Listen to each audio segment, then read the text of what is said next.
Opus 4.8 came out, so I tried one-shotting a real cold email campaign for my actual business. One goal, find the leads, write the copy, launch it. 24 hours later, this is what I came back to. A real campaign, real replies, and damn, you won't believe how close it was to pulling the whole thing off itself. Here's the full walkthrough. So I've already set up for 8 Opus with 1 million context window as a snippet and whisper flow, so I can just invoke it on an as-needed basis. And what we're going to do today is put it into auto mode, and we're just going to set a goal and see if it can one-shot a campaign using our go-to-market orchestrator system. So what I'm going to do is set a goal, and I'm going to talk it out. Today, your goal is to build a campaign targeting only B2B founders that are at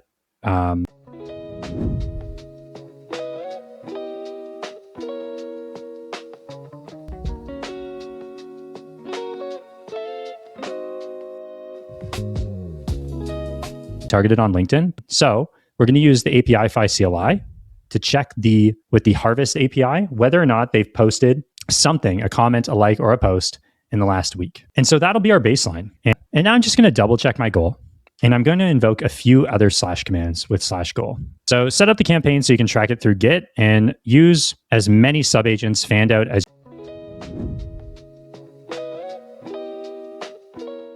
let's just do a limit of 15,000 initial companies for this campaign. Now, Opus came out, and I think actually the bigger release is Workflows. Workflows is going to make it easier than ever to do some pretty wild shit. You can do what it says, code migrations, which may be valuable. But I think more importantly, you can spawn sub-agents across go-to-market or agency work that do novel, like truly novel tasks. So you can have Opus commanding hundreds, a full fleet of parallel workers that are all working towards some sort of common goal. And so what I think are 3 immediately valuable workflows is a lot to do with prospecting and a lot to do with people inside of your CRM. So if you were to hook up a CLI to, say, Adio, right? You can get the Adio CLI at github.com/bcharleston. You could grab a subagent and you could set a weekly task to basically use and fan out hundreds of agents, one per prospect, right? That meets some sort of task timeline, and just give it a skill, right?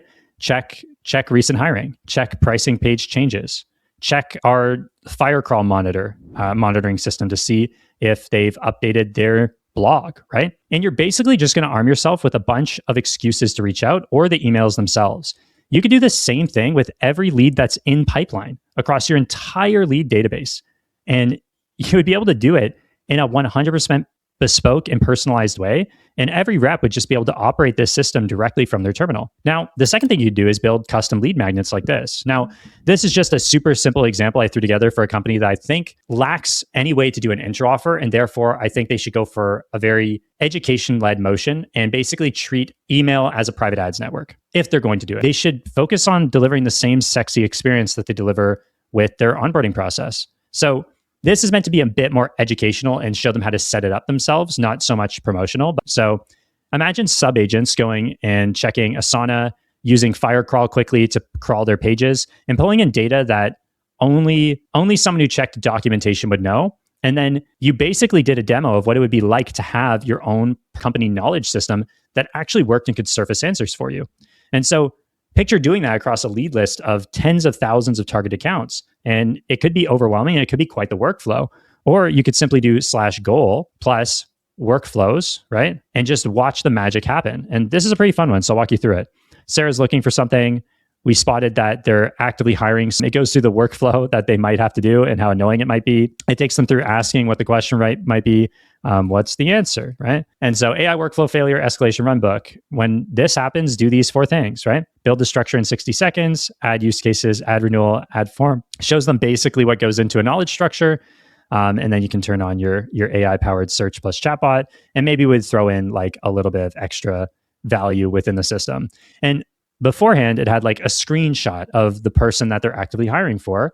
And you can make the argument within that screenshot of like, look, I know you're bringing on a new CSM. Do you really want them to spend 60 days being able to answer a question in 15 minutes or less? Or would you like it to take 2 weeks, right?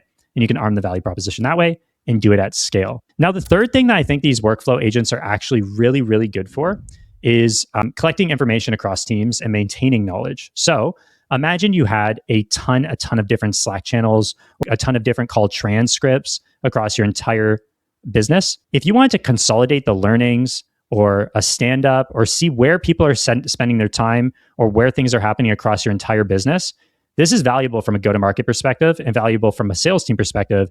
You can sum up all of those findings into reports and really start to distill down what is causing one rep to perform over another rep. You can do Gong-level analysis without paying $50K a year, check their sales call transcripts, check their cold calls, right? And funnel it down into simple reports as a result of having these goals and workflow agents. Now, we're going to let this wrap up and I'll show you the final result of letting this campaign rip. Okay, so I didn't have it on bypass permissions going into it last night. And so it ran into a couple hiccups. One was that I was getting it to do a follower filter, right, in the campaign that we decided on, but I hadn't updated the AI Arc CLI that I created to have that follower filter yet because it's a new feature. So it's going to go ahead and use that and fix it up. And then that's what it did. And then I came back and was like, okay, we're ready to do the thing. And I was like, wait, let's actually go back and forth on messaging because I don't trust a model to do messaging out of the box. I trust it to do the technical aspects of go-to-market and anneal on them. Okay, and so it came back and it's figured out a ton of data. 33,000 unique people pulled. And it actually had the forethought after its dry run to say, look, out of 300 people, this is how many were B2B qualified, and this is how many contacts we enrich. It then put the approved copy directly into Bison. Next step will be to do HeyReach. And I basically just said, look, great job. Let's do a handoff for now. And then we can finalize the remaining work. So I'm going to finish the handoff, rejig the goal with the handoff, and let it finish up. It's done, and I'm pretty satisfied with how it was able to perform. It failed a few quality gates that I think can mostly be corrected by improving my go-to-market harness. Harness being everything that surrounds this system of knowledge to make it so that it doesn't miss quality assurance checks. So it's actually really exciting. After the initial hiccup, within about 4 hours, we were able to just have five messages back and forth with the model on its goal in order to produce a reasonably good campaign. And the only things that really missed here are a lot of the QAs within Email Bison, actually. So it's supposed to wait 2 days and then 5 days. It did 1 and then 2.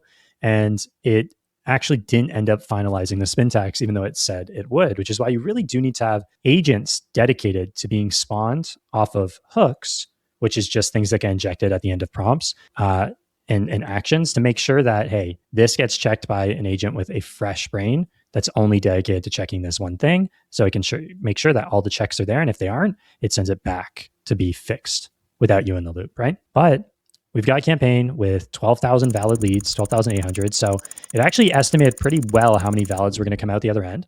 We have another campaign over in HeyReach where it had its other hiccup, which is that it was having a hard time on this long tail task discerning between HeyReach spaces of ourselves and clients, which is, again, another harness issue. This could be something that's injected via arguments within each client's repository to make sure that we only can ever use the correct API key. And we're basically ready to go here.